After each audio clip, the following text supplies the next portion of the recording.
You know what I love? How the production team of AEW have this light for the sole purpose of flickering red for the Death Riders. It's cute. And Renee asking Marina why she slaps her husband and she like, Renee, there is no peace for great men.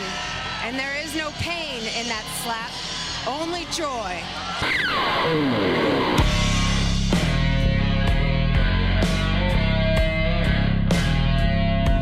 It's Muxman versus the clone of Hologram, El Clone. Clone has some sick moves like... Well, this clone film was like... I don't like sand. This Michael Keaton movie had like 5 clones and they all slept with his wife or something like that. Nobody has sex with my wife but me. Then that Mickey 17 film with Robert Pattinson and Robert Pattinson. You know, I like El Clone, but sometimes these younger wrestlers who do a lot of athletic moves, they try to be too cute. Am I a pretty girl? Oh, well, you're beautiful. Swerve is here to be evil and tell people that he's like super violent and like he doesn't care anymore. And he's glad he killed Kenny and everyone telling him, you bastard! And he threatens Brody King. So Brody like, hello. Oh. No, the Bark Man took umbrage with Swerve calling himself the most dangerous man in AEW, and we will potentially see ultra violence between Swerve and no kings but Brody King, who barked at Mark Davis and the rest of the audience barked back like... Brody King had a hoss fight with Mark Davis and slugged it out, but King landed a final lariat that was enough for the Bark Man to go, oh! Oh my god! It's Andrade! Andrade versus Bandito! Ah, TK, you son of a... And now, a message from Latinas. So next week, en El Paso, Texas, con mi gente, con la raza, tú, yo, y ese campeonato, estúpida! I'm the white girl of this story. Thunder Rosa is going to face the toxic women's world champion Tekla next week. And yet again, the new women's world champion and her evil gargoyles are not on Dynamite to set themselves up as the top villains in the women's division. And it's one of the more baffling and infuriating things that TK does. This is your flagship show. If your AEW men's world heavyweight champion is on Dynamite every single week, then your women's world heavyweight champion needs to be on your Dynamite. But at least we get Thunder Rosa speaking Spanish. I am la más perra, I am la mera mera, y te lo voy a enseñar a las buenas o a las malas, babosa! I'm the white girl of this story. I love it. I want to dance like Selena again. Let's go.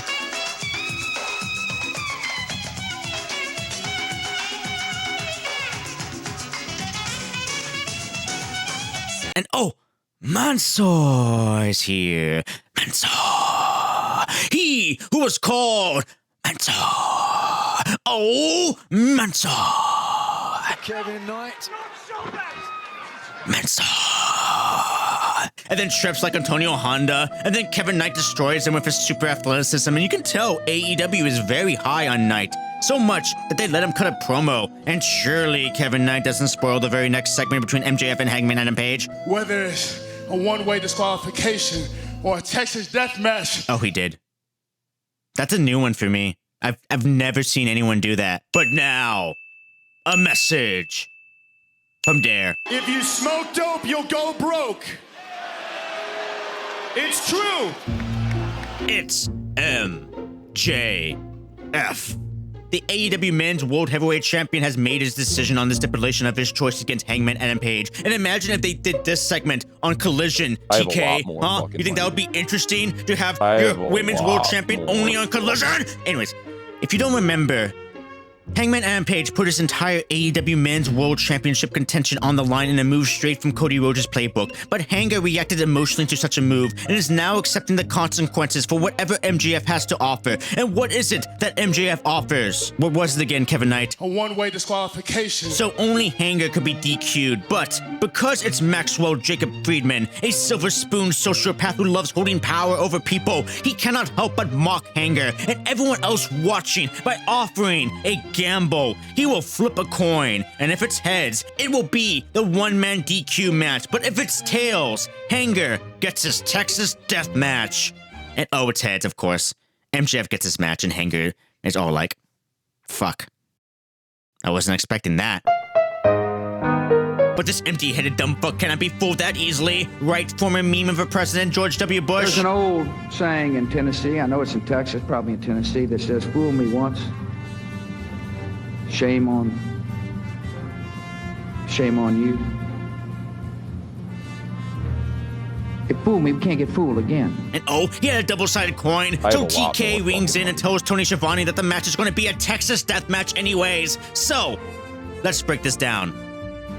On the surface, it's MJF overplaying his hand and getting his comeuppance. And it gives Hanger a false sense of security because he's 100% not winning this. But if you think a second too long... Why? TK! Here are the Brawling Birds, Jamie Hayter and Alex Windsor! And that's not Riho. Windsor? Where's Red Riho? What did you do with her? Windsor? Windsor? Windsor? Windsor! This was the most British promo I've seen in this company since Will Ospreay opens his mouth to say goddamn anything. That was easy peasy lemon squeezy. Windsor! Speaking of British, why is Gabe Kidd? Why is Gabe Kidd? I straight forgot Gabe Kidd was on this episode. I forgot to write his segment in the script, and I just remembered Orange Cassidy was in something. I can't remember a thing that happened in this match, and since I make a point to not rewatch any of Dynamite when I make these, because it's funnier that way, I will find out how this match ends when I'm in the editing bay. Editing the video. Orange Cassidy is basically a cross between Bugs Bunny and Ryan Gosling in Drive. So let's review the 2011 film, Drive, directed by Nicholas Winding Refn, who Hideo Kojima loved enough to make him the man in his game where everyone is their trait plus man.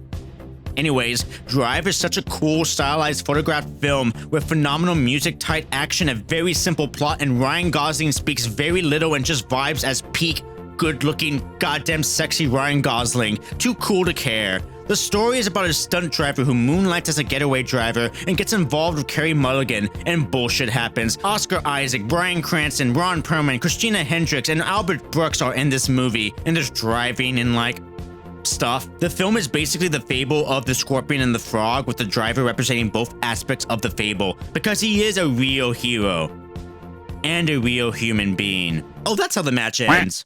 Okay. And oh, Connors is angry, but here comes the Dark Man doing what Darby Allin always does for the last 6 years. Babes of Wrath, Willow Nightingale, and the ever-loud Harley Cameron like, we're gonna fill you with so much wrath that's gonna come at your eye. Ooh, oh wow. versus Megabats, Penelope Ford, and Megan Bayne, aka the Mega Sis, for the AEW Women's World Tag Team Championship. Babes of Wrath, boobs of Wrath there, celebrating in the center of the ring. Shut up, Nigel. The match was marred by an unfortunate injury by the unlucky Penelope Ford, who hit the outside moonsault and injured her foot. This was the same spot that injured her prior as well. Very bad luck. And honestly, that's all I want to say about it. It just sucks. Very unfortunate. The main event is Mile High Madness, but it's just anarchy in the arena, and there's nothing else to say other than this was pure bonkers. There's only one song to accurately describe the stupidity we're about to see.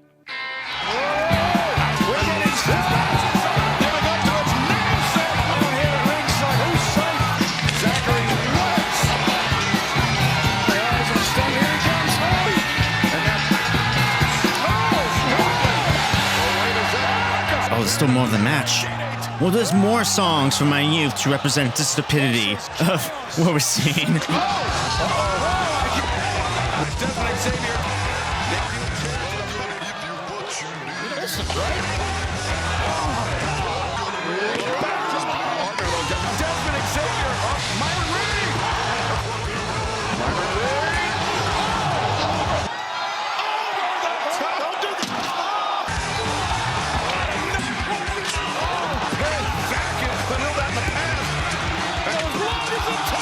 Oh, the match is still going. Well, we'll just play this song.